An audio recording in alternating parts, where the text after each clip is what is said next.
Kunja Bihari.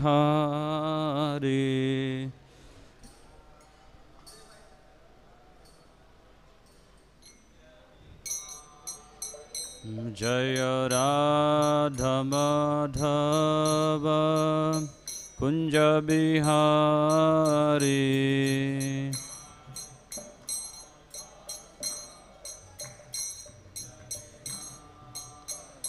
Jaya Gopi Janavallabha Girivaradhari.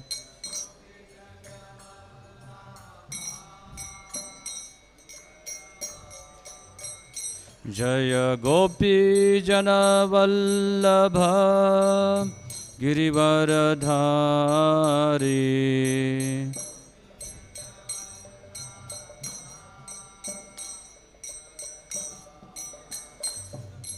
Yashodanandana Braja Janaranjana.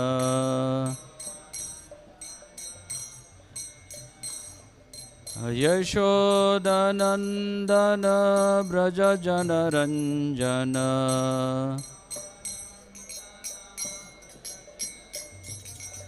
Yashodanandana Braja Janaranjana.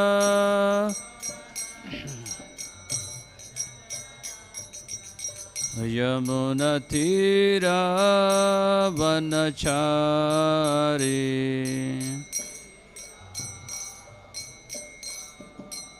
Yamuna Tira Vanachari.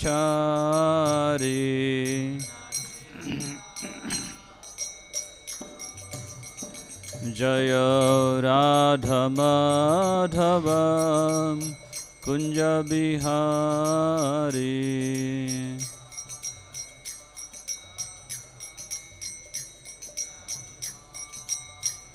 Jaya Shri Krishna Chaitanya Prabhu Nityananda Shri Advaita Gadadhar Srivasadi Gaura Bhakta Vrinda.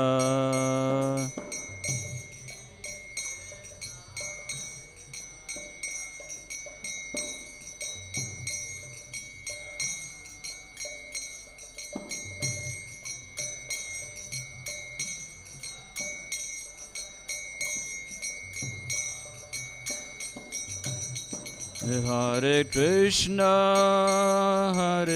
Krishna, Krishna Krishna, Hare Hare, Hare Rama,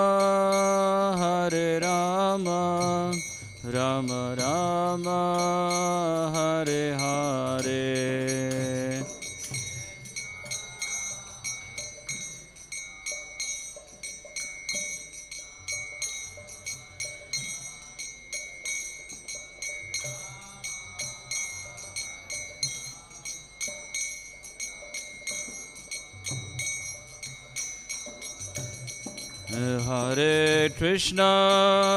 Hare Krishna, Krishna Krishna, Hare Hare, Hare Rama,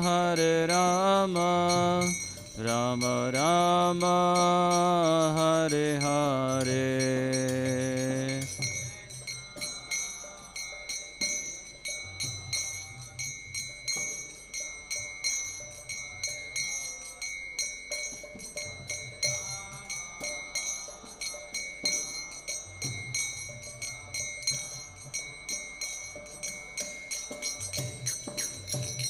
Hare Krishna, Krishna Krishna, Hare Hare, Hare Ram, Ram Ram, Hare Hare.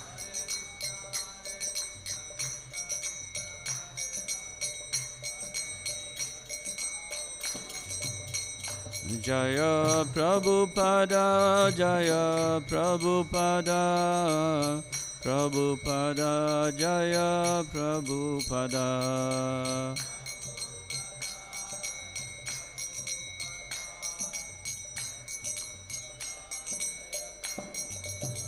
Prabhupada, Prabhupada, Prabhupada, Jaya Jaya Prabhupada.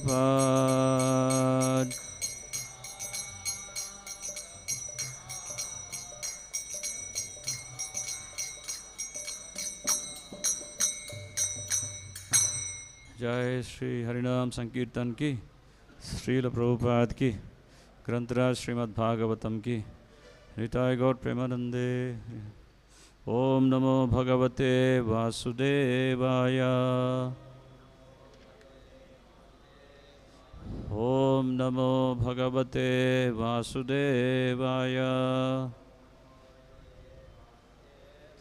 ओम नमो भगवते वासुदेवाय। नारायणं नमस्कृत्य नरं चैव नरोत्तमं देवीं सरस्वतीं व्यासं ततो जयमुदीरये। नष्टप्रायेषु भद्रेषु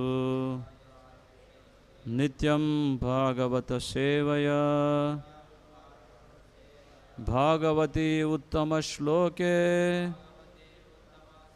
भक्तिर्भवति नैष्टिकीम्। कृष्णाय वासुदेवाय देवकी नंदनाय च नंदगोपकुमाराय गोविंदाय नमो नमः। Shrimad Bhagavatam canto 3 chapter 1 text number 34।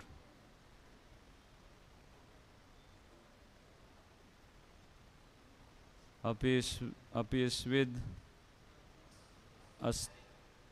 अस्ते भगवान सुखं वो यह सात्वतां कामधुगो अनिरुद्धः यम आत्मनन्ति समहि शब्दयोनिं मनोमयं सत्वतुर्यात् तत्वतम्। अपिस्विद् अस्ते भगवान् सुखं वो। अपिस्विद् अस्ते भगवान् सुखं वो यह सात्वतां कामधुगा अनिरुद्धः। यह सात्वतां कामधुगो अनिरुद्धः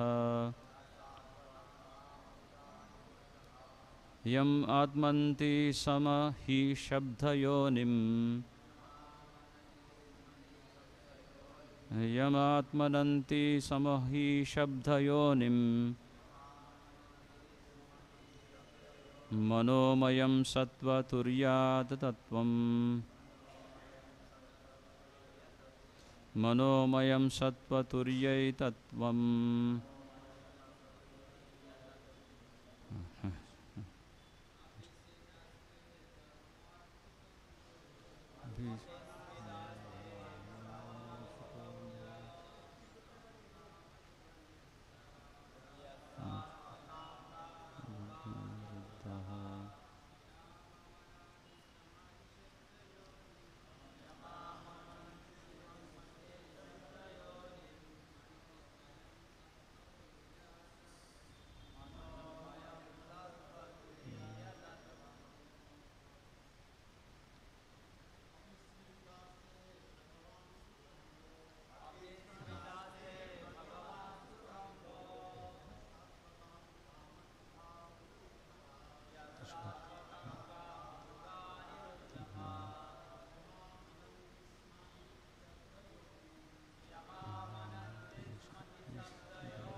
Turiya Tattvam. What?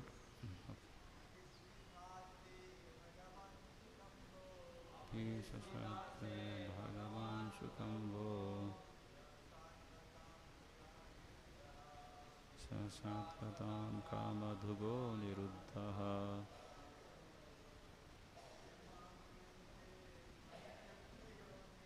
Abhivasvante Satyonim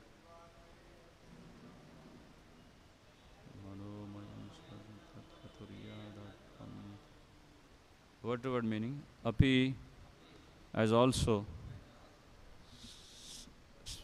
Savit whether Aste does he Bhagavan personality of Godhead Sukham all happiness Vaha of you Yaha one who Satpatam of the devotees Kamadhuga source of all desires Aniruddha the plenary expansion Aniruddha Yam whom Atmanti they accept Sama from pure he certainly Shabda Yonim the cause of the Rig Veda Manamayam creator of the mind Sattva transcendental Turiya the fourth expansion Tattvam principle. Translation and purport by His Divine Grace A.C. Bhaktivedanta Swami Srila Prabhupada Ki Jai. Translation. May I inquire whether Aniruddha is doing well?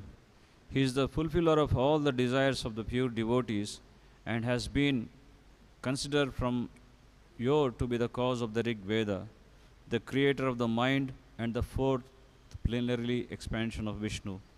Purport. Adi Chaturbhuja, the original expansion from Baladev, are Vasudeva, Sankarshana, Pradyumna and Aniruddha. All of them are Vishnu Tattvas, or non-different personality of Godhead. In the incarnation of Sri Rama, all these different expansions appeared from particular pastime. Lord Rama is the original Vasudeva, and his brothers were Sankarshana, Pradyumna and Aniruddha. Aniruddha is also the cause of Mahavishnu, from whose breath the Rig Veda appeared. All this is nicely explained in the Markandeya Purana.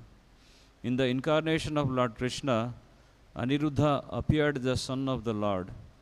Lord Krishna in Dwaraka is the Vasudeva expansion of the original group.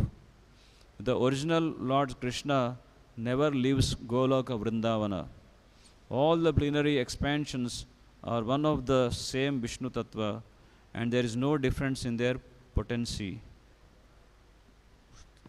Telugu చదువుతానా? అనిరుద్ధుడు క్షేమంగా ఉన్నాడా? విశుద్ధ భక్తుల సర్వ కోరికలను అతడు పూర్ణముగా కావించువాడై ఉన్నాడు. పూర్వకాలం నుండి అతడు ఋగ్వేదమునకు కారణము అనియు మనస్సుని సృష్టించిన వాడగును విష్ణు యొక్క చతుర్థ ప్రథమ విస్తారమగు అని భావించబడినది. భాష్యము. వాసుదేవుడు, సంకర్షణుడు, ప్రద్యుమ్నుడు, అనిరుద్ధుడు అను రూపములు ఈ చతుర్భుజ రూపములై బలదేవు నుండి వచ్చిన ఆది విస్తరణములు అయ్యున్నవి. వారందరూ విష్ణుతత్వములే అభిన్న పురుషులు అయ్యున్నారు. రామావతారం నందు ప్రత్యేక లీలలు కొరకై ఆ వివిధ విస్తరణములన్నీయును అవతరించెను. శ్రీరామచంద్రుడు ఆది వాసుదేవుడిగా కాగా అతని సోదరులు సంకర్షణుడు, ప్రద్యుమ్నుడు, అనిరుద్ధుడు అయ్యున్నారు. అనిరుద్ధుడు మహావిష్ణువుకు సైతం కారకమై ఉన్నాడు. ఆ మహావిష్ణు శ్వాస నుండియే ఋగ్వేదము ప్రకటమైనది. ఈ విషయమంతయు మార్కండేయ పురాణం నందు చక్కగా వివరించబడినది. ఇక కృష్ణావతారం నందు అనిరుద్ధుడు ఆ దేవదేవుని తనయునిగా అవతరించెను. ద్వారకా యందలి కృష్ణుడు ఆది ఆది సమూహపు వాసుదేవుడు విస్తారమై ఉన్నాడు. ఆది అయిన కృష్ణుడు గోలోక బృందావనము నిన్నడూను విడవడు. ప్రధాన విస్తరములన్నీయును ఒకే విష్ణుతత్వములై ఉన్నవి. వారి శక్తి యందు ఎట్టి వ్యత్యాసము లేదు. ఓం అజ్ఞానతిమిరంధస్య జ్ఞానాంజనశలాకయా చక్షురున్మిలితం యేన తస్మై శ్రీగురవే నమః. శ్రీచైతన్యమనోభీష్టం స్థాపితం యేన భూతలే స్వయం రూపా కదా మह्यं దదాతి స్వపదాంతికం. వందేహం శ్రీగురు శ్రీయుతాపదకమలం శ్రీగురున్ వైష్ణవాంశ్చ శ్రీరూపం సాగ్రజాతం సహగణ రఘునాథాన్వితం త్వం సజీవం సాద్వైతం సావధూతం పరిజనసహితం కృష్ణచైతన్యదేవం శ్రీరాధాకృష్ణపాదాన్ సహగణ లలితా శ్రీవిశాఖాన్వితాంశ్చ. నమ ఓం విష్ణుపాదాయ కృష్ణప్రస్థాయ భూతలే శ్రీమతే భక్తివేదాంత స్వామినితి నామినే. నమస్తే సరస్వతీ దేవి గౌరవాణి ప్రచారిణి నిర్విశేష శూన్యవాది పాశ్చాత్యదేశధారిణి. జయ శ్రీకృష్ణ చైతన్య ప్రభు నిత్యానంద శ్రీ అద్వైత గదాధార శ్రీవాసాది గౌరభక్తవృంద. హరే కృష్ణ కృష్ణ కృష్ణ హరే హరే హరే రామ రామ రామ హరే హరే. హరే కృష్ణ. సో నిన్న జరిగినటువంటి క్లాస్లో మనం వేదాల గురించి కొన్ని విషయాలు తెలుసుకున్నాం. వేదైశ్చ సర్వేరహమేవ వేద్యో వేదాంతకృద్వేద విద్యేవ చాహం. వేదాల యొక్క చర్మ లక్ష్యం ఏమిటి? ఆ భగవంతుడు దేవదేవుడైనటువంటి శ్రీకృష్ణుని అర్థం చేసుకోవడమే. సో ఈ విషయాన్ని భగవద్గీత 15వ అధ్యాయంలో పురుషోత్తమ యోగంలో ఈ 15వ శ్లోకంలో వర్ణిస్తున్నారు. సో అలాగే ఆ ఆదిదేవుడైనటువంటి ఆ భగవంతుడు సాక్షాత్తు ఆ వేద స్వరూపుడు అని చెప్పి కూడా నిన్నటి తాత్పర్యంలో మనకి ప్రభుపాదుల వారు వర్ణిస్తున్నారు. సో ఈరోజు చదివినటువంటి ఈ శ్లోకంలో, ఈ 34వ శ్లోకంలో ఆ వేదాలకి మూలం ఏమిటి అంటే ఆ వేదాల ద్వారా భగవంతుని అర్థం చేసుకోవడం. కానీ ఆ వేదాలు అనేవి ఏ విధంగా ఉద్భవించినవి అనేటువంటి విషయాన్ని మనకి ఈరోజు శ్లోకంలో స్పష్టంగా తెలియజేస్తున్నారు. సో ఈరోజు శ్లోకంలో విదురుడు ఉద్ధవుణ్ణి ప్రశ్నిస్తున్నాడు. ముఖ్యంగా కృష్ణుడి యొక్క పరివారం గురించి, అందులో ప్రత్యేకించి అనిరుద్ధుడి గురించి. సో కృష్ణుడు యొక్క మనవడు అనిరుద్ధుడు, కృష్ణుడి యొక్క కుమారుడు ప్రద్యుమ్నుడైతే కృష్ణుడి యొక్క మనవడు అనిరుద్ధుడు. సో ఈ విధంగా కృష్ణుడు ఆయన వివిధ రూపాల్లో తన్ను తాను విస్తరిస్తాడు. అవతార అసంఖ్యానం అంటే అసంఖ్యపూర్వకంలో రూపంలో భగవంతుడు అవతరిస్తుంటారు.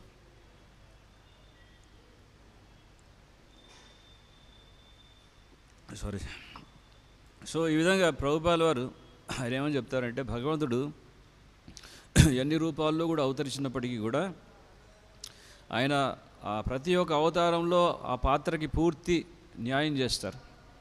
ప్రభుపాదుల వారు అంటారు Krishna is like A best theoretical actor. ఆయన ఏ పాత్ర పోషించినా, ఏ విధమైనటువంటి లీల చేసినా ఆ లీలకి పూర్తి న్యాయం చేస్తారు. చాలా అద్భుతంగా వివిధ లీలల్లో ఆయన వివిధమైనటువంటి అద్భుతమైనటువంటి కార్యాలు ప్రదర్శిస్తుంటారు. సో ఇన్ని వివిధమైనటువంటి రూపాల్లో భగవంతుడు తాను విస్తరించినప్పటికీ కూడా ఆ ఏ రూపంలో కూడా ఒక రూపానికి ఇంకో రూపానికి ఎటువంటి వ్యత్యాసం లేదు. ఈ విషయాన్ని మనకు భాష్యంలో చెప్తున్నారు. ఆఖరిలో ఈ విష్ణుతత్వములు అన్నిటికీ కూడా ఆ శక్తి ఎన్నటికీ వ్యత్యాసము లేదు. ఆ విషయాన్ని బ్రహ్మ సంహితలో కూడా చెప్తారు. దీపార్చరేవ హిదశాంతరం అభ్యుపేత్య దీపాయతే వివృత హేతు సమాన ధర్మ. ఒక దీపం నుంచి ఇంకో దీపాన్ని వెలిగించాం. సో ఆ దీపానికి ఏదైతే శక్తి ఉందో అదే శక్తి ఇంకో దీపానికి కూడా ఉంటుంది. అటువంటి శక్తిలో ఎటువంటి మార్పు ఉండదు. కానీ అన్నిటికీ ఒక మూలం ఉంటుంది, అదే గోవిందుడు. గోవిందం ఆది పురుషం తమహం భజామి. సో భగవంతుడు వివిధ రూపాల్లో ఆయన అవతరిస్తూ వివిధ విధములైనటువంటి భావాల్ని ఆయన ప్రదర్శిస్తుంటారు. ఆయన బృందావనంలో గోపికలతో మాధుర్య రసాన్ని పంచుకుంటుంటారు. అదేవిధంగా యశోద నంద మహారాజుతో వాత్సల్య రసాన్ని పంచుకుంటుంటారు. ఆ బృందావనం నుంచి ద్వారకాకి రాగానే అక్కడ ఈ మాధుర్య భావం అనేది ఐశ్వర్య భావంగా మారిపోతుంది. The service in the reverential mood. So ఆ విధంగా ద్వారకాలో మథురాలో ఆయన వివిధ భావాలతో వివిధ రసాలతో భక్తుల్ని ఆకట్టుకుంటుంటారు. అందుకే భగవంతుడిని అఖిల రసామూర్తి అన్నారు. అఖిల రసాలన్నీ కూడా ఆయనలోనే ఇమిడి ఉన్నాయి. ఎప్పుడైతే శ్రీకృష్ణ భగవానుడు బృందావనంలో ఈ గోవర్ధన, ప్రత్యేకించి గోవర్ధన లీల అనేది ఎప్పుడైతే ప్రదర్శిస్తుంటారో అప్పుడు బృందావన వాసులంతా కూడా ఆ గోవర్ధనగిరి కింద ఇంద్రుడు యొక్క ఆ కుంభవృష్టి, ఆ సంవర్తక మేఘాన్ని రప్పించి కుంభవృష్టి ఎప్పుడైతే కురిపిస్తున్నాడో ఆ బారి నుంచి తప్పించడానికి కృష్ణుడు గోవర్ధన పర్వతాన్ని గొడుగుగా పట్టుకున్నప్పుడు అక్కడ ఉన్నటువంటి వాళ్ళంతా కూడా ఆ గోవర్ధనగిరి కింద ఆశ్రయం తీసుకొని ఉన్నారు. సో అప్పుడు అందరూ కూడా ఏకకాలంలో ఆ భక్తులంతా కూడా కృష్ణుడిని దర్శించుకునేటువంటి మహద్భాగ్యాన్ని పొందున్నారు. సో అప్పుడు భగవంతుడు కృష్ణుడు ప్రతి ఒక్క భక్తుడితో ఆయన రెసిప్రోకేట్ అవుతున్నారు. వాళ్ళతో ఆయన ఆ ప్రేమను పంచుకుంటూ ఉన్నారు. అంటే యశోదమ్మ అనుకుంటూ కృష్ణుడు నన్నే చూస్తున్నాడు, నా ముద్దుల కృష్ణుడు అంటే వాత్సల్య రసంలో పుత్రుడి యొక్క భావంతో యశోదమ్మ కృష్ణుడిని వీక్షిస్తుంది.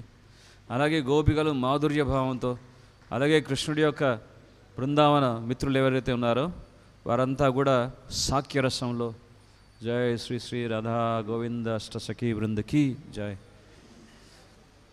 సో ఆ విధంగా సాఖ్యరసంలో, అలాగే గోవులన్నీ కూడా శాంతరసంలో, అలాగే దాస్యరసంలో. సో ఈ అఖిల రసామూర్తి అనేటువంటి శ్రీకృష్ణ భగవానుడు ఆ ఒక్క లీలలో, ప్రత్యేకించి గోవర్ధన లీలలో వాళ్ళందరితో కూడా ఒక ఏకకాలంలో అన్ని రసాలని ఆస్వాదిస్తున్నాడు. సారీ. సో ఈ విధంగా భగవంతుడి యొక్క వివిధ ఈ రూపాలు, ఈ భావాలన్నీ కూడా మన భగవంతుడిని వివిధ విధాలుగా ఆయన సేవించుకోవడానికి మనకు ఒక అవకాశం. ప్రత్యేకించి శ్రీ బలరాముడు భగవంతుడి యొక్క ప్రధాన విస్తరణ రూపం. ఆ బలరాముడి నుంచే ఈ చతుర్వ్యూహం అనేది ఉద్భవిస్తుంది. వాసుదేవ, సంకర్షణ, ప్రద్యుమ్న, అనిరుద్ధ చతుర్వ్యూహం. సో ఈ విధంగా ఈ చతుర్వ్యూహం, ఈ విధంగా ఇక్కడ మనకి ఈ విషయాన్ని మనకి చైతన్య చరితామృతంలో కూడా ఆదిలీల 5వ అధ్యాయం 10వ శ్లోకంలో చెప్తున్నారు. సృష్ట్య అధిక సేవా తూర్ణ ఆజ్ఞారపాలన సేవారూపకరే కృష్ణ వివిధ సేవన. సో బలరాముడు సేవక భగవానుడిగా, అంటే బలరాముడు ఎవరు? ఆయన కృష్ణుడి యొక్క విస్తరణ రూపమైనప్పటికీ కూడా భగవంతుడిని ఏ విధంగా సేవించాలనేటువంటిది ప్రత్యక్షంగా చూపించడానికి సేవక భగవానుడిగా ఆయన అవతరించారు. సో సేవక భగవానుడిగా కృష్ణ వివిధ సేవన, కృష్ణుడి యొక్క వివిధ సేవలు చేయడానికి వివిధ రూపాల్లో ఆయన ప్రకటమవుతున్నారు. సో అదేవిధంగా ఆది గురువుగా బలరాముడు, ఆది గురువు అంటే గురుతత్వానికి అన్నిటికీ మూలం బలరాముడే. సో ఈ విధంగా ఆయన శేషుడిగా కృష్ణుడిని వివిధ పద్ధతుల్లో ఆయన సేవిస్తున్నాడు. అద్వైతం అచ్యుతం అనాదిమనంత రూపం. సో శేషుడి యొక్క ఇంకో పేరేంటి? అనంతుడు. సో అనంతుడు అంటేనే అర్థం ఏమొస్తుంది? ఆయనకి అంతం అంటూ లేదు. అనంత రూపం, అనంతమైనటువంటి రూపాలతో ఉన్నటువంటి వాడు భగవంతుడు, అనంతుడు. ఆ విధంగా ఆయన అనంత రూపాల్లో అనేకమైనటువంటి పద్ధతుల్లో భగవంతుణ్ణి సేవిస్తూ ఉన్నాడు. సో ఆ యొక్క విస్తరణలోనే ఈ చతుర్వ్యూహంలో ఉన్నటువంటి వాడు అనిరుద్ధుడు.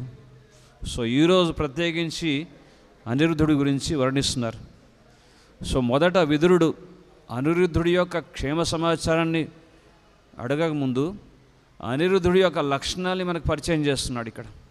ఎందుకంటే ఒక వ్యక్తి గురించి పరిచయం ఉంటేనే మనకి ఆయన పైన ఉన్నటువంటి ఆప్యాయత, అనురాగం పెరుగుతుంది. సో మనం పరిచయం లేనటువంటి వ్యక్తి గురించి మనం ఎటువంటి రిలేషన్ అనేది, సంబంధం అనేది స్థాపించినప్పుడు మనకి అర్థం కాదు ఆయన గురించి. సో అందుకే ఆయన మనకి ఆ సంబంధాన్ని దృఢపరచడానికి ఆయన యొక్క లక్షణాలని చాలా మహాద్భుతంగా వర్ణిస్తున్నారు ఈరోజు తాత్పర్యంలో. సో మొదటి లక్షణం, ఇక్కడ అనిరుద్ధుడి యొక్క మొదటి లక్షణం ఏం చెప్తున్నారంటే కామధుగ. కామధుగ అంటే తన యొక్క ప్రియ భక్తులైనటువంటి వారు, ఆ శుద్ధ భక్తులైనటువంటి వారు, వారి యొక్క కోరికలన్నీ కూడా, సమస్త కోరికల్ని తీర్చేవాడు అనిరుద్ధుడు అని చెప్పి ఆ విధంగా కామధుగ అని సంబోధిస్తున్నారు. అదేవిధంగా రెండో లక్షణం అనిరుద్ధ యమ ఆత్మనంతి. అంటే యమ అమానంతి అంటే ఇక్కడ అనాది కాలంగా, అంటే ఎంతో అనాది అంటే దానికి ఆది లేనటువంటి ఆ సమయం నుంచే అనిరుద్ధుడు ఆయన ఈ శబ్ద బ్రహ్మకి మూల కారకుడు అని చెప్తున్నారు. శబ్దయోనిం. సో శబ్దయోనిం అంటే మనకి భాగవతంలో ప్రభుపాదులు వారు చెప్తారు, ఈ శబ్దమే బంధనానికి కారణం, ఈ శబ్దమే మోక్షానికి కారకం. సో ఎటువంటి శబ్దం బంధనానికి కారణం, ఎటువంటి శబ్దం మోక్షానికి కారకం అంటే మనం వింటాం, శృణ్వతాం స్వకథా కృష్ణ పుణ్యశ్రవణ కీర్తన.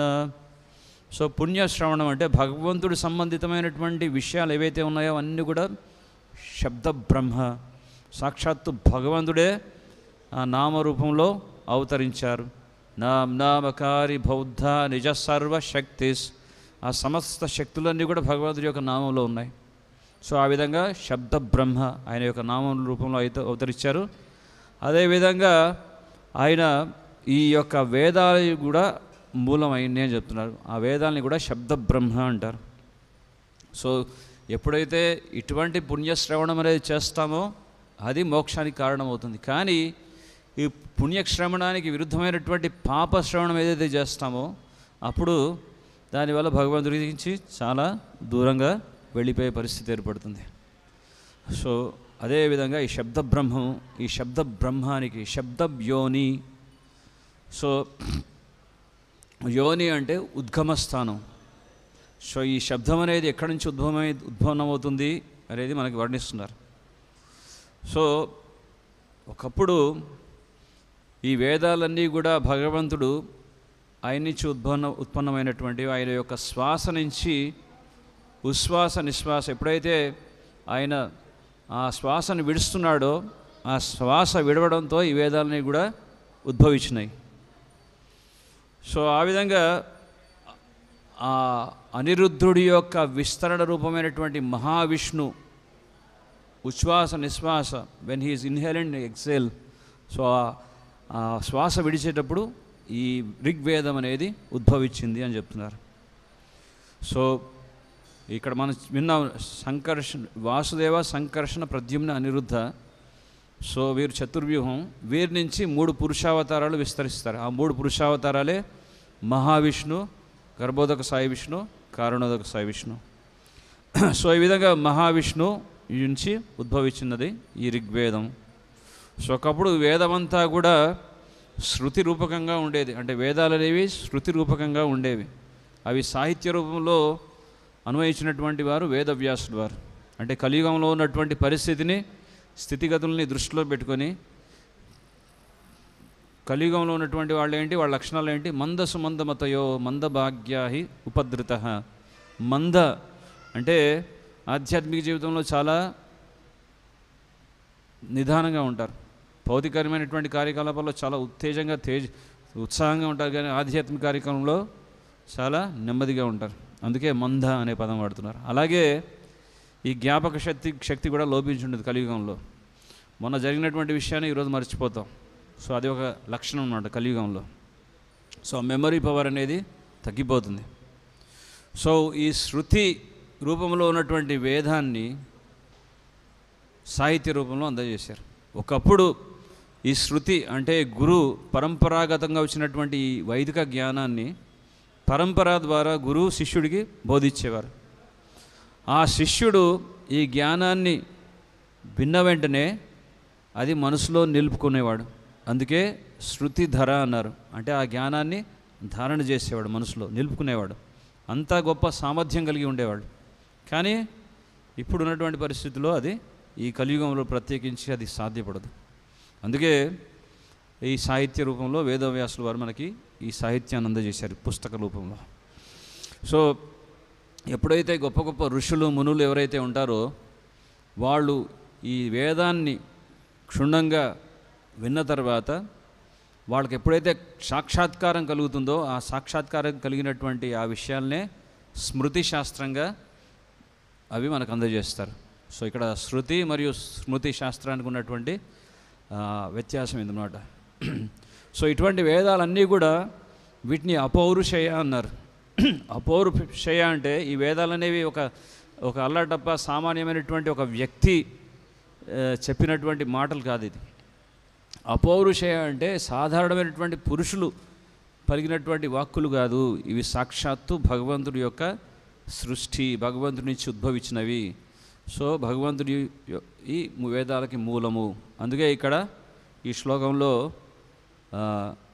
శబ్ద యోని అంటున్నారు. యోని అంటే ఉద్గమ స్థానం.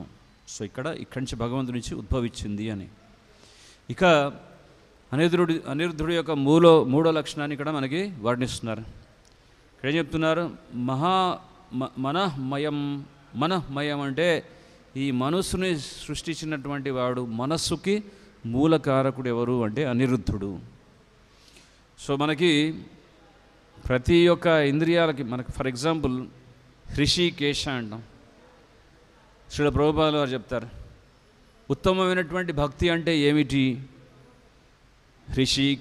హృషికేశ సేవనం భక్తిరుత్తమం అంటే హృషిక్ అంటే ఇంద్రియాలు. సో ఇంద్రియాలకు అధిపతి అయినటువంటి వాడు ఆ హృషికేశుడు. అప్పుడు మనం ఏం చేయాలి? ఈ ఇంద్రియాలని వాడుకుంటూ ఆ ఇంద్రియాలకు అధిపతి అయినటువంటి ఆ హృషికేశుడిని సేవించాలి. అందుకోసం మాత్రమే ఇంద్రియాలు. కానీ ఈ విషయాన్ని మరిచి ఎప్పుడైతే ఇంద్రియ భోగం కోసం ప్రయాసపడతామో అప్పుడు ఈ ఇంద్రియాల వల్ల మనం ఎంతో దుఃఖాన్ని అనుభవించాల్సి వస్తుంది. ఎందుకంటే ఇవి విష సర్పాలలాగా మనకి ప్రమాదాన్ని మాత్రమే చేకూరుస్తాయి. కనుక ఈ ఇంద్రియాలని మనం ఇంద్రియాలకు అధిపతి అయినటువంటి ఆ హృషికేశుడిని సేవించాలి. అది ఉత్తమమైనటువంటి భక్తి అని ప్రభుపాదుల వారు వర్ణిస్తారు. సో ఆ విధంగా ఇంద్రియాలకి అధిష్టానమైనటువంటి హృషికేశుడు ఏ విధంగా అయితే ఉన్నాడో అదేవిధంగా మనస్సుకి అధిష్టాన దైవం, ఈ మనస్సుకి అధిష్టానమైనటువంటి దైవం ఎవరంటే అనిరుద్ధుడు. సో ఈ మనస్సుకి మూలం అనిరుద్ధుడు. ఎప్పుడైనా మనకి మనస్సులో ఏదైనా క్లేశం, మానసిక ఆందోళన ఇటువంటి సమస్యలు ఉత్పన్నమైనప్పుడు అనిరుద్ధుడిని ధ్యానం చేయడం సర్వశ్రేష్టం. ఎందుకంటే ఆయన మనసుకి అధిష్టానం దైవం. సో అలాగే అనిరుద్ధుడు ఈ ఋగ్వేదానికి మూలకారకుడు అని ఇక్కడ నిర్ధారిస్తున్నారు. ఇక 4వ లక్షణం వచ్చి ఏమని చెప్తున్నారంటే సత్వాద్వ్యం తీర్యు చతుర్థ విస్తారం. సో చతుర్థ విస్తారం అంటే 4 పురుషావతారాల్లో సంకర్షణ ప్రద్యుమ్న అనిరుద్ధ, వాసుదేవ సంకర్షణ ప్రద్యుమ్న అనిరుద్ధ అంటే 4వ వాడు అనిరుద్ధుడు అని ఇక్కడ చతుర్థ విస్తారం అని చెప్తున్నారు. సో ఆయన చతుర్థ విస్తారమైనటువంటి అనిరుద్ధుడు ఆయన ఈ 4 విష్ణుతత్వాలు ఏవైతే ఉన్నాయో వారే శ్రీరామచంద్రుడిగా, లక్ష్మణుడిగా, శ్రీరాముడు వచ్చేసి వాసుదేవుడై ఉన్నాడు, లక్ష్మణుడు వచ్చేసి సంకర్షణుడై ఉన్నాడు. ఇప్పుడు మనం చూస్తాం ఈ శిఖరం ఏదైతే శేషాచల శిఖరం ఏదైతే ఉందో అది సాక్షాత్తు ఆదిశేషుడే. సో ఆ విధంగా అతడే లక్ష్మణుడిగా, అతడే రామానుజుడిగా, రామానుజ అంటే రామ అనుజ అంటే రాముడి యొక్క సోదరుడు రామానుజాచార్యగా, అలాగే వివిధ రూపాల్లో ఆయన అవతరించున్నారు, ఆవిర్భవించున్నారు. సో శ్రీరాముడైతే వాసుదేవుడై ఉన్నాడు, అలాగే లక్ష్మణుడు వచ్చేసి సంకర్షణుడు, అలాగే వారి ఇరువురు సోదరులు ఎవరైతే ఉన్నారో ప్రద్యుమ్న అనిరుద్ధుడు, వీరిద్దరూ కూడా భరత శత్రుఘ్నులు. మనకి శ్రీ సాంప్రదాయంలో ఉన్నటువంటి ఆ సాంప్రదాయ భక్తులు ఈ 4 పురుషావతారాలతో రామ లక్ష్మణ భరత శత్రుఘ్నుల్ని వర్ణిస్తున్నారు.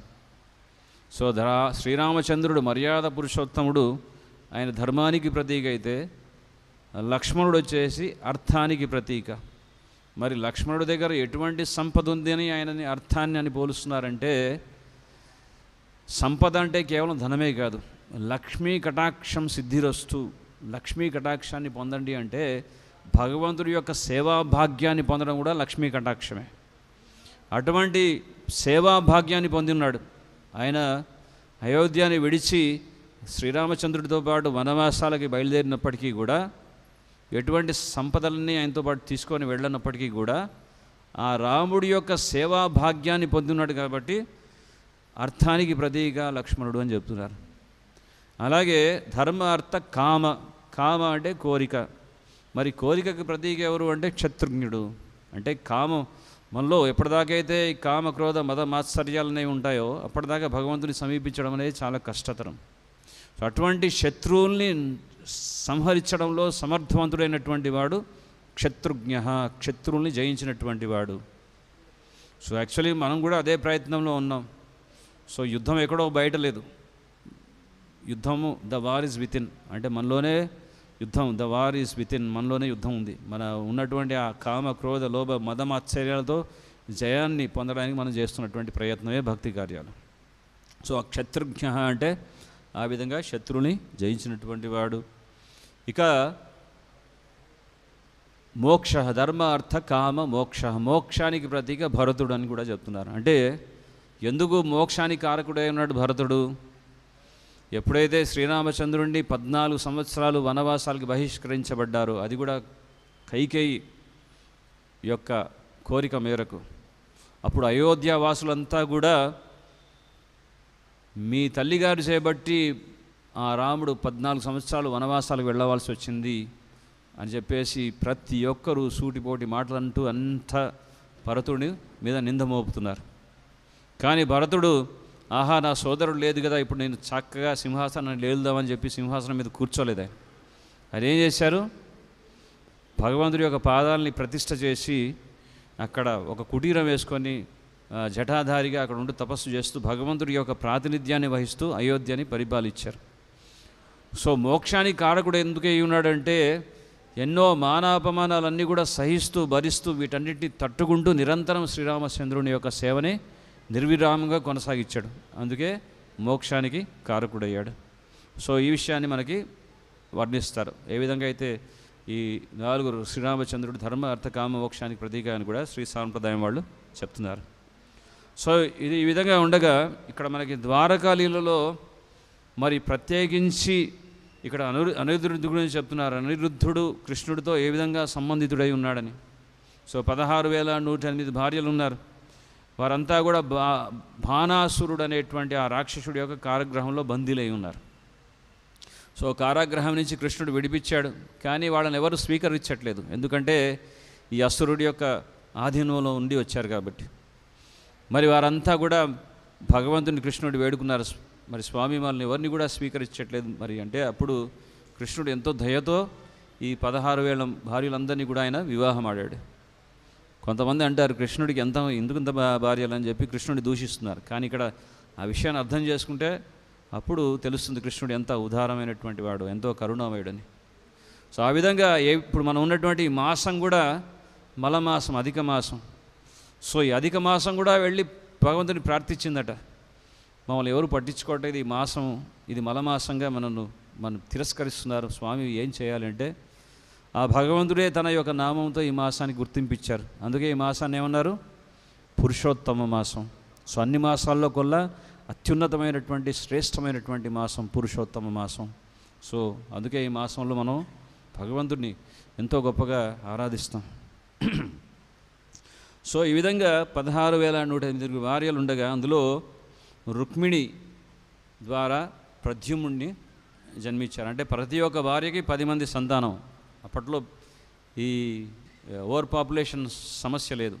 యాక్చువల్లీ ఓవర్ పాపులేషన్ అనేది సమస్యే కాదు, ఎందుకంటే భగవంతుడి సృష్టిలో ఏ జీవి కూడా లోటు లేదు. భగవంతుడు సృష్టించాడంటే ఆ జీవికి కావాల్సినటువంటి ఏర్పాటు ఆల్రెడీ జరిగింది. కానీ సమస్య ఎక్కడ వస్తుంది అంటే అత్యాహారం వల్ల, అత్యాహార ప్రయాసశ్చ, అత్యాహారం వల్ల సమస్య.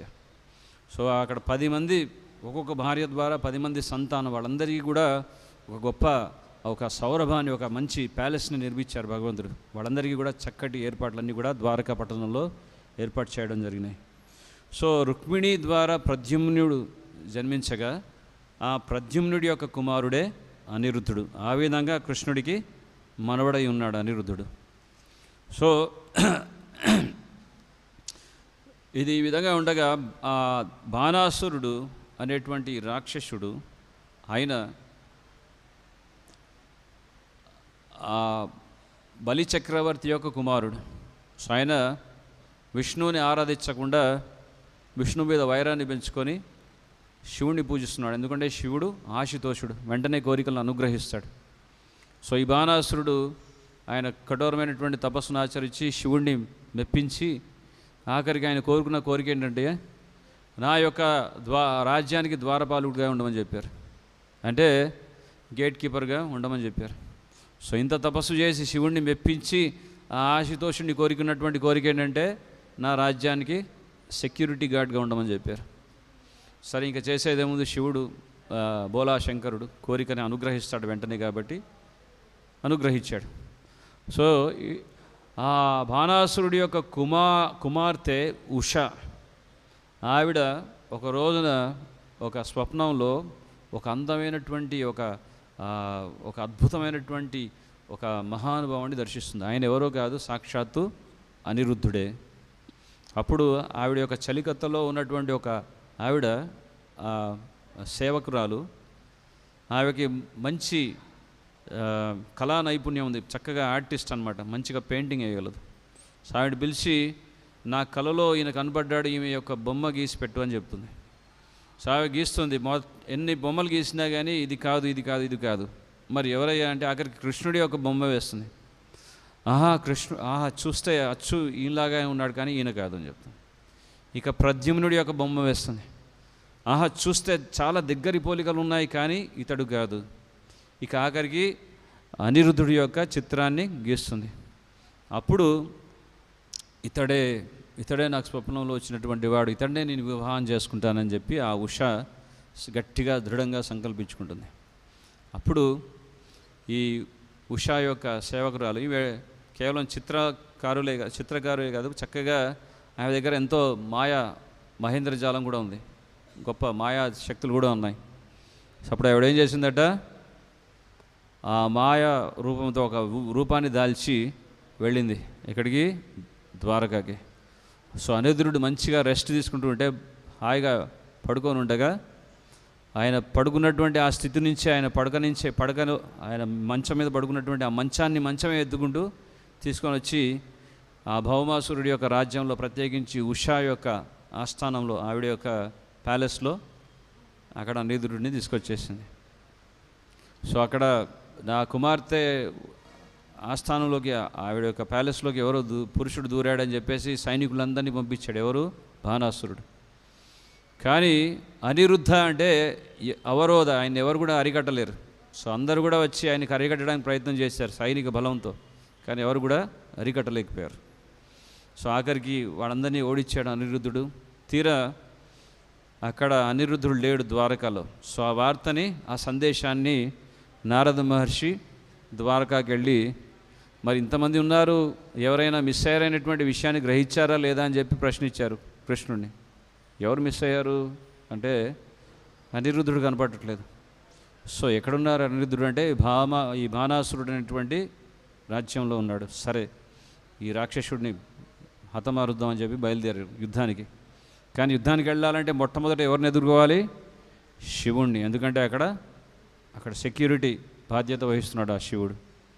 సో శివుడితో భీకరమైనటువంటి పోరాటం అనేది కొనసాగింది. ఇక్కడ విష్ణు జ్వర, అక్కడ శివజ్వర, ఇక్కడ ఆగ్నేయాస్త్రం, అక్కడి నుంచి వరుణాస్త్రం, ఈ విధంగా చాలా పెద్ద భీభత్సమైనటువంటి యుద్ధం జరిగి ఆఖరికి అనిరుద్ధుడిని ఉషా సమేతంగా తీసుకొచ్చి వివాహం జరిపి ద్వారకాకి తీసుకురావడం జరుగుతుంది,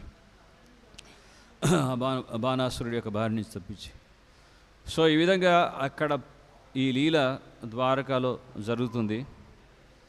సో ఆ అనిరుద్ధుడి యొక్క కుమారుడు వజ్రనాభుడు.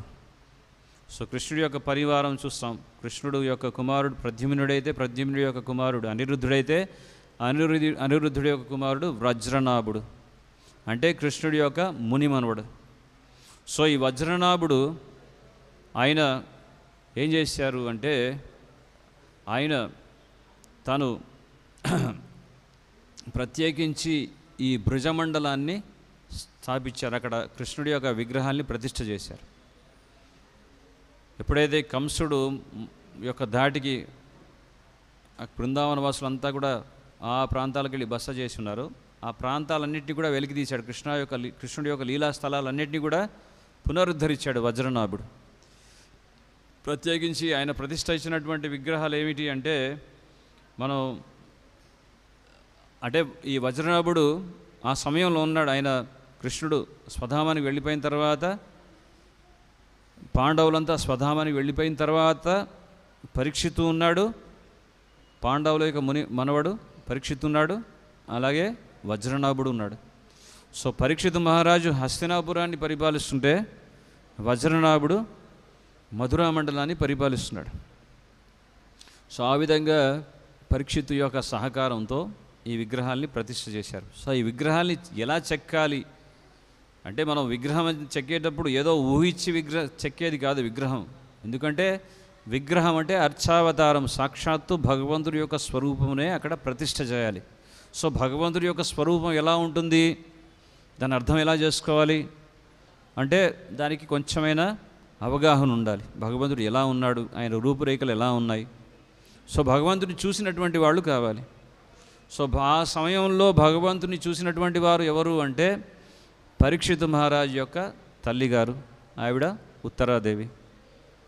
సో ఆవిడ యొక్క సహకారంతో ఆవిడ ఎప్పుడైతే వర్ణిస్తుందో భగవంతుడి యొక్క రూపురేఖలు, వేణుం క్వనంతమరవింద దళాయదాక్షం బర్హావతం సమసితాంబుద సుందరాంగం కందర్పకోటి కమనీయ విశేష శోభం. సో ఎంతో అందంగా ఉన్నాడు కృష్ణుడు. ఆ కృష్ణుడి యొక్క రూపాన్ని వర్ణిస్తూ ఉంటే ఉత్తరాదేవి అప్పుడు ఆ రూపాన్ని చెక్కడం జరిగింది. సో మథురా మండలంలో మనం కృష్ణుడి యొక్క జన్మస్థానాన్ని దర్శించుకున్నప్పుడు, అక్కడికి వెళ్ళినప్పుడు కేశవజీ మందిరం అనేది కృష్ణుడి యొక్క జన్మస్థానం వెనుక ఉంది. ఎంతమంది దర్శనం చేసుకున్నారు? కేశవజీ. సో కేశవజీ విగ్రహం అనేది సాక్షాత్తు వజ్రనాభుడి యొక్క ప్రతిష్ఠే. అలాగే గోవిందజీ టెంపుల్ కూడా వజ్రనాభుడి యొక్క ప్రతిష్ఠ. చాలా ఎన్నో విగ్రహాలు అక్కడ బృందావనంలో ఉన్నటువంటి భగవంతుడి యొక్క విగ్రహాలన్నీ కూడా ఎన్నో ఆయన ప్రతిష్ఠించున్నారు. సో ఇక్కడ కృష్ణుడు ఈ విధంగా బృందావనముని ఎప్పటికీ ఎన్నటికీ కూడా విడిచిపెట్టి బయటికి వెళ్ళడు అని ఈ విషయాన్ని కూడా మనకి ఈరోజు చదివినటువంటి భాష్యంలో వర్ణిస్తున్నారు. అంటే బృందావనం ఎప్పటికీ దాటడు కృష్ణుడు, స్వయం భగవానుడైనటువంటి కృష్ణుడు బృందావనం అనేది ఎప్పటికీ దాటడు. బృందావనం పరిత్యజ్య నా పాద ఏకం అంటే ఒక్క పాదం కూడా తీసి, ఒక అడుగు కూడా తీసి బృందావనం దాటి అడుగు వేయడు కృష్ణుడు. మరి అటువంటి కృష్ణుడు ఎప్పుడు కూడా బృందావనంలో విరాజమానుడై ఉన్నాడు. మనం దామోదర అష్టకంలో పాడతాం, నమామీశ్వరం సచ్చితానందరూపం లసత్కుండలం గోకులే వ్రజమానం అంటే గోకులంలో విరాజమానుడైనటువంటి భగవంతుడు కృష్ణుడు గోకులాన్ని ఎప్పటికీ దాటలేదు, ఎన్నటికీ దాటబోడు కూడా. మరి ఆయన దాటినప్పుడు ఎవరు వెళ్ళి సంహారం చేస్తున్నారు? ద్వారకాలో, మథురాలో కంసుణ్ణి, ద్వారకాలో వివిధమైనటువంటి రాక్షసులు వచ్చినారు. వాళ్ళు ఎవరు సంహరిస్తున్నారు అంటే ఇక్కడ కృష్ణుడి యొక్క విస్తరణ రూపమైనటువంటి వాసుదేవుడు. సో ప్రభుపాదుల వారు చెప్తారు, వసుదేవుడికి వాసుదేవుడికి ఉన్నటువంటి వ్యత్యాసాన్ని భక్తులుగా మనం దాన్ని స్పష్టంగా గుర్తించాలి, గమనించాలని చెప్తున్నారు. ఇక్కడ వసుదేవుడు వచ్చేసి కృష్ణుడి యొక్క తండ్రి అయితే, వాసుదేవుడు వచ్చేసి కృష్ణుడి యొక్క ఆ వసుదేవుడు యొక్క తనయుడు. ఓం నమో భగవతే వాసుదేవాయ. ఆ వాసుదేవుడు కృష్ణుడు. సో ఈ వాసుదేవుడు ఆయన బృందావనం నుంచి బయటికి వెళ్ళి ఆయన చేస్తున్నారు, ఆ అసురులందరినీ కూడా సంహరిస్తున్నారు. ఒకసారి మనం వింటాం, కృష్ణుడు ఎప్పుడైతే అవతరించారో మథుర కారాగృహంలో ఈ వసుదేవుడు ఆ వాసుదేవుణ్ణి గంపలో పెట్టుకొని బయలుదేరుతున్నారు. సో గోకులంలో ఆయన అప్పచెప్పాలి, ఎక్కడికి? యశోదమ్మకి. సో అప్పుడు యమునా నది ఉప్పొంగి కృష్ణుడి యొక్క పద్మాలను స్పర్శించగా అమాంతంగా కృష్ణుడు యములో పడిపోయాడట, యమునాలో పడిపోయాడు. సో ఆ పడిపోయినటువంటి వారెవరు అంటే వాసుదేవుడు, వాసుదేవ కృష్ణుడు. ఇక గోకులంలో ఉన్నటువంటి కృష్ణుడిని, స్వయం భగవాన్ కృష్ణుడిని తీసుకెళ్ళి మళ్ళీ అక్కడ ఆల్రెడీ ఆయన ఉన్నాడు, అంటే ఆ స్వయం భగవాన్ ఉన్నటువంటి కృష్ణుడిని అక్కడ మళ్ళీ చేర్చారు వసుదేవుడు. అలాగే అక్రూరుడు ఎప్పుడైతే ఈ కంసుడు ఆదేశిస్తాడో ఆయన యొక్క ఆదేశం మేరకు వీళ్ళిద్దరిని తీసుకొని రావాలి, కృష్ణ బలరాముల్ని మథురాకి. సో బయలుదేరాడు రథం మీద. ఆ బృందావనంలో అక్రూర్ ఘాట్ అనే ఒక ఘాట్ ఉంది. సో అక్రూరుడు ఏం చేస్తాడు, తను తర్పణం చేద్దాం, అక్కడికి యమునాలో వెళ్ళి స్నానం ఆచరిద్దామని వెళ్ళి చూస్తే అక్కడ ఆదిశేషుడి మీద శయనించున్నాడు శ్రీకృష్ణ భగవానుడు. కృష్ణ బలరాములు ఇద్దరూ దర్శించుకున్నాడు ఆ నదిలో. బయటికి వచ్చి చూడగానే రథం మీద కూడా ఆసీనులు అయి ఉన్నారు. సో ఈ విధంగా అర్థం చేసుకున్నాడు, కృష్ణుడు బలరాముడు ఎన్నటికీ కూడా బృందావనాన్ని విడిచిపెట్టరు, వాళ్ళ యొక్క విస్తరణ రూపమే ఇక్కడ మనకి మథుర తీసుకెళ్ళడం జరుగుతుందని. సో ఈ విధంగా మనం ఇక్కడ ఈ విషయాలన్నీ అర్థం చేసుకోవచ్చు. ఇక్కడ ఈరోజు చెప్పినటువంటి ఈ శ్లోకంలో ముఖ్యంగా కృష్ణుడు, యశోద కృష్ణుడు ఎప్పుడూ బృందావనాన్ని దాటరు అని చెప్తున్నారు. హరే కృష్ణ. జై గ్రంథరాజ్ శ్రీమద్ భాగవతం కి జై, శ్రీల ప్రభుపాద్ కి జై, గౌర ప్రేమానందే హరి హరి.